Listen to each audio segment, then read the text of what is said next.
The scream didn't come immediately. At first, it was just confusion. Mom! The younger boy stood at the doorway, rubbing his eyes, still halfway between sleep and morning. The curtains were half open, letting in that dull grey London light that never quite feels like morning. Something felt wrong before he even understood what he was looking at. Mom! His sister stepped past him.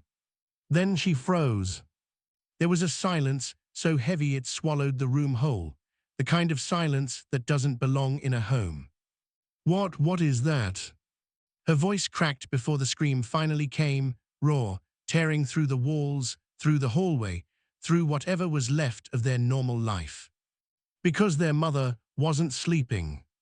And their father was gone. Hours earlier, the house had still been standing in one piece. Not peaceful, not happy, but intact. Now it was a crime scene. And everything that led to this moment had been building for years. Long before the blood. Long before the knife. Long before anyone thought it could end like this. Her name wasn't always whispered in grief. Back when she first arrived in the UK, Lan Mei had nothing but determination and a quiet resilience that most people overlooked. She didn't complain, she didn't demand attention, she just worked. And worked. And worked. You never rest, her friend once told her, laughing as they closed up the salon late one night. Lan Mei smiled softly. If I rest, who will take care of my children? That was always her answer. Her children came first. Always. When she met Darius Vo, he seemed like someone who understood that struggle. Another immigrant, another person trying to build something from nothing. At first, he was charming, protective, attentive.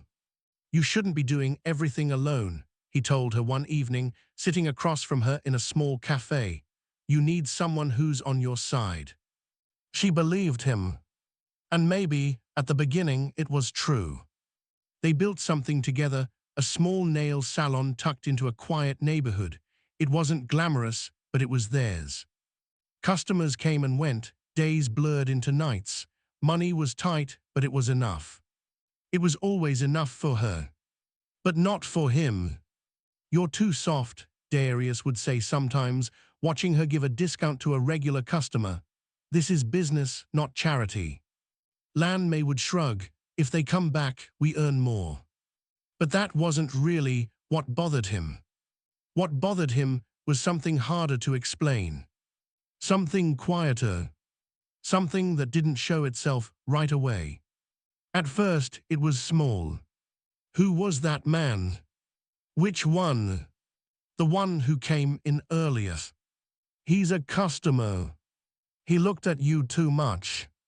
She laughed it off the first time. Darius, people look, it's normal. But he didn't laugh. That was the first crack. Not loud, not obvious. But it was there. And once something cracks, it doesn't go back to how it was. It spreads. Weeks turned into months, and the questions became more frequent. Why did you come home late? We closed late. With who? With the staff. Which staff? The tone changed too. Less curious. More accusing. Lan Mei started explaining herself more than she used to. Then defending herself. Then justifying things that didn't need justification. I told you already, I was working. You always say that. Because it's true. He would stare at her for a long moment, like he was searching for something hidden beneath her words. Something that wasn't there. But in his mind, it was. And that was enough. The children noticed it before anyone else did. Kids always do. They hear things through walls. They see the tension in the way people move around each other. Are you and Dad fighting again? The older daughter asked one evening. Lan Mei forced a smile. No, just talking. But the girl didn't believe her. Because talking doesn't sound like that. Talking doesn't make your mother look tired all the time. Talking doesn't make your father watch her like she's doing something wrong just by existing. By the time the business started shifting into her control, something inside Darius had already begun to unravel. When he stepped down from his formal role, it wasn't just a change on paper. It was a loss of control, of identity, of power. "You think you're better than me now," he said one night, his voice low but sharp. "I never said that. You don't have to say it. I'm doing this for the family." "For the family or for yourself?" Lan Mei didn't answer, because no answer would have been good enough. From that point on, the tension stopped being subtle. It became constant, like a storm that never fully breaks but never goes away either. He started checking her phone. At first asking, then insisting, then taking it without asking. "Who is this number?" "It's a supplier." "Why are they texting you at night?" "Because that's when they're available." "You think I'm stupid?" "No." But he didn't believe her. Because belief wasn't the issue anymore. Control was. And control, once it takes root, doesn't let go easily. The night everything finally broke didn't begin with violence. It began with suspicion. It always does. "Unlock your phone." Lan Mei stood still. "Why?" "Just do it." "I already told you." "Unlock it." His voice cut through her sentence like a blade. She hesitated. That hesitation was enough. "You see, you're hiding something." "I'm not hiding anything." "Then prove it." The room felt smaller suddenly, like the walls were closing in. "It's late, Darius. The kids are asleep." "I don't care." "I do." "Then unlock the phones." There was no winning. There never was. Her hands trembled slightly as she entered the passcode. He snatched the phone immediately. Scrolling, checking, analyzing every message like it was evidence in a trial that only existed in his head. "Open the travel app." "What?" "The transport app. Open it." "Why?" "So I can see where you've been." "I already told you where I was. And I want to see it." This wasn't a conversation anymore. It was an interrogation. "I went from home to the shop and back." "Then show me." She swallowed hard.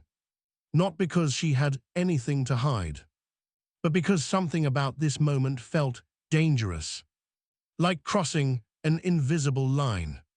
Still, she opened the app. The screen lit up between them. A map. A timeline. "Proof." "See," she said quietly, "nothing." He stared at it for a long time. Too long. The silence stretched. Thick. Uncomfortable. And then, "You could have deleted something." Her heart sank. Because there it was. The truth she had been avoiding. This was never about evidence. It was never about proof. Nothing would ever be enough. "I didn't delete anything." "You expect me to believe that?" "Yes." "I don't." And just like that, everything shifted. Again. But this time, it didn't shift back. The house went quiet later that night. Too quiet. The kind of quiet that doesn't feel like peace. It feels like something waiting. Lan Mei lay in bed, staring at the ceiling. Her body was exhausted, but her mind wouldn't stop. She thought about her children, about the business, about how things had gotten here, about how they could get better. Because somehow, even now, she still believed they could. That belief would cost her everything. At some point, she must have fallen asleep. Because she didn't hear him come into the room. Didn't hear the footsteps. Didn't hear the drawer open. Didn't hear the knife being picked up. The first pain came before understanding. Sharp, sudden, violent. Her eyes flew open, but it was already too late. There was no time to react. No time to process. Only confusion. Fear. And then nothing. By the time the sun rose, the damage was done. Irreversible. Permanent. And the man responsible was already walking toward the police station. Not running. Not hiding. Walking. As if the decision had already been made long before the act itself. I need to report something, he said calmly at the front desk. The officer looked up. What is it? I killed my wife. Just like that. No hesitation. No emotion. Just a statement. As if he were talking about something ordinary. Something routine. But there was nothing routine about what had happened. Back at the house, the children were still in shock. Neighbors had started gathering outside. Whispers spreading. Police tape going up. Flashing lights cutting through the quiet street. And inside, the reality was settling in. Their mother wasn't coming back. No matter how many times they called her name. No matter how loud they screamed. No matter how much they wished this was just a nightmare they could wake up from. It was, and it never would be. If you've made it this far, take a moment to reflect on what you're hearing, because stories like this don't start with violence, they start with control, and sometimes the signs are right in front of us.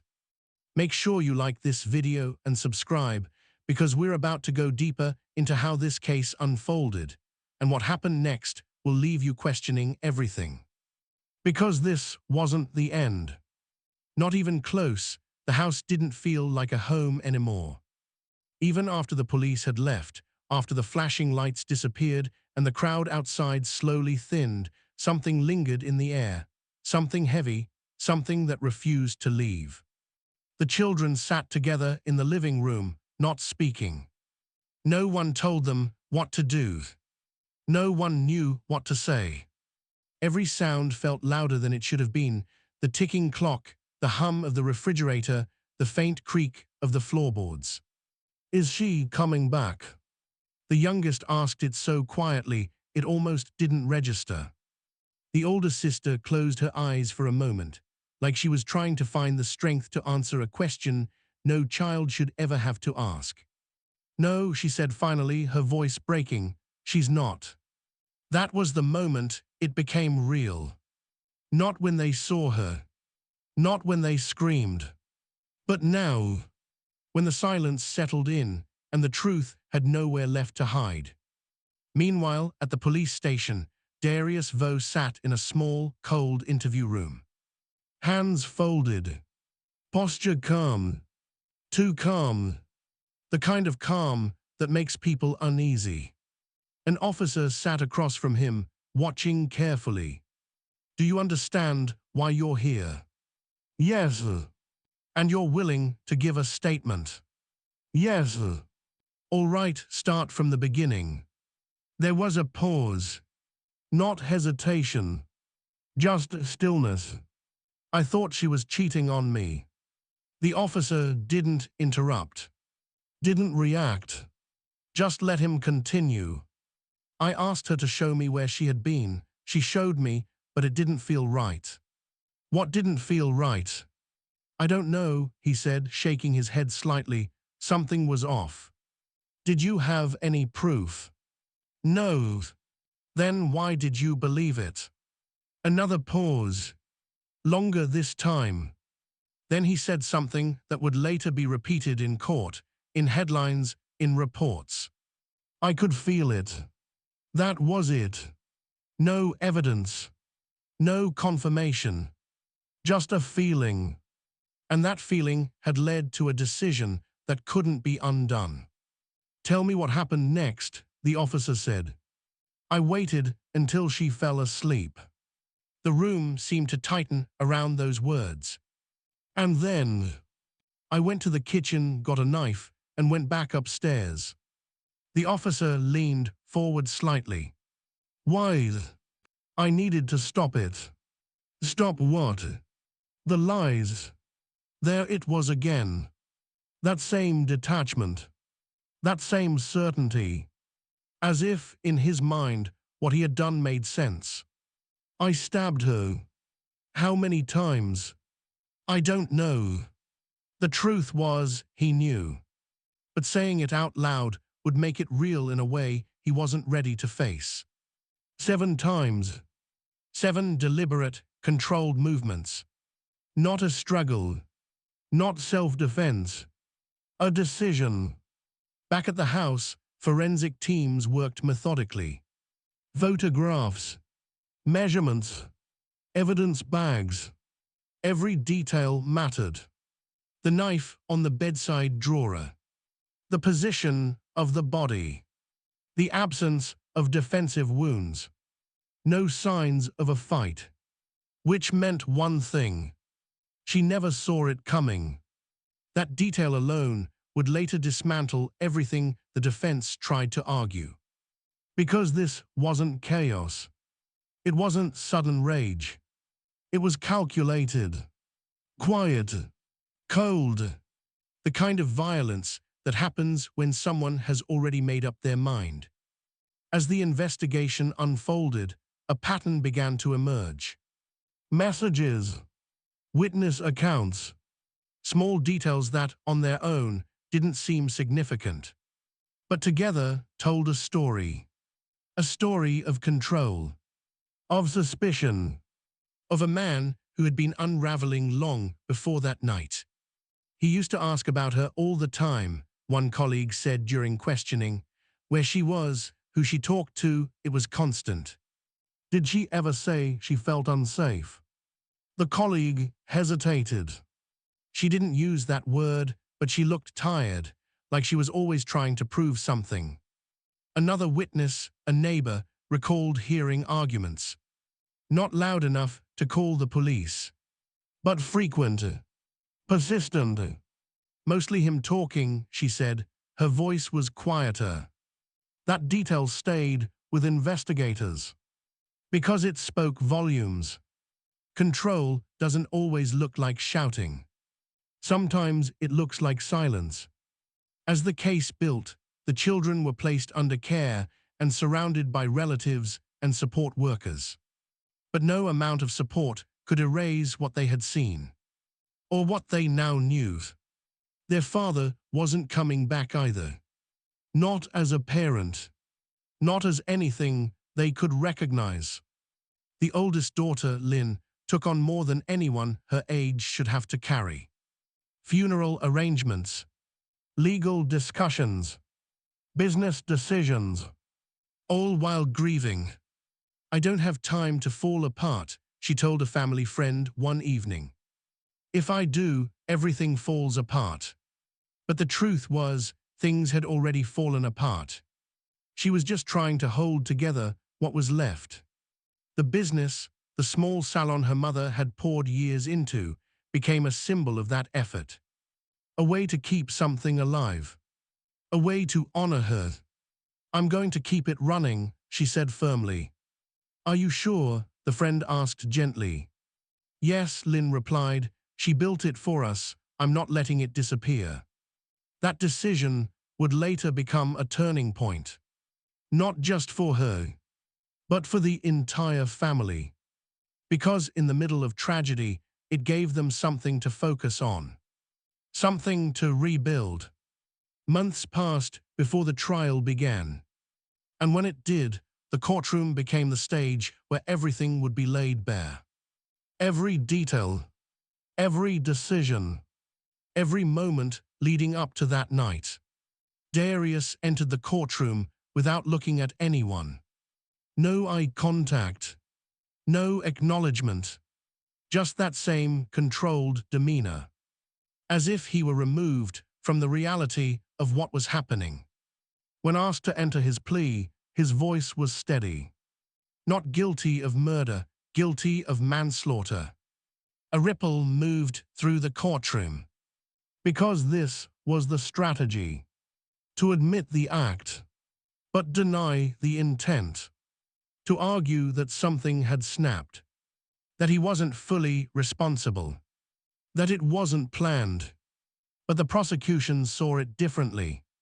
This was not a loss of control, the prosecutor stated firmly. This was a calculated act driven by jealousy and a need for control. They began to reconstruct the timeline. The phone, the app, the interrogation, the waiting, the knife. Each step laid out with precision. Each step showing intent. You didn't act in the heat of the moment, the prosecutor said, turning toward him. You made a series of decisions.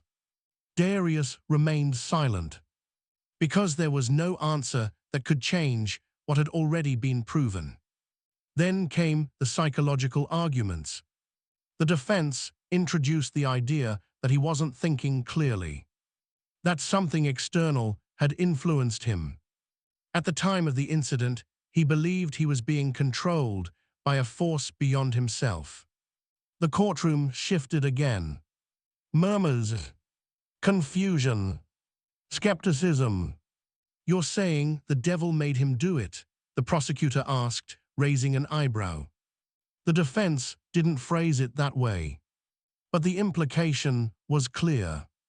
It was an attempt to create doubt, to distance him from responsibility, to turn a deliberate act into something uncontrollable.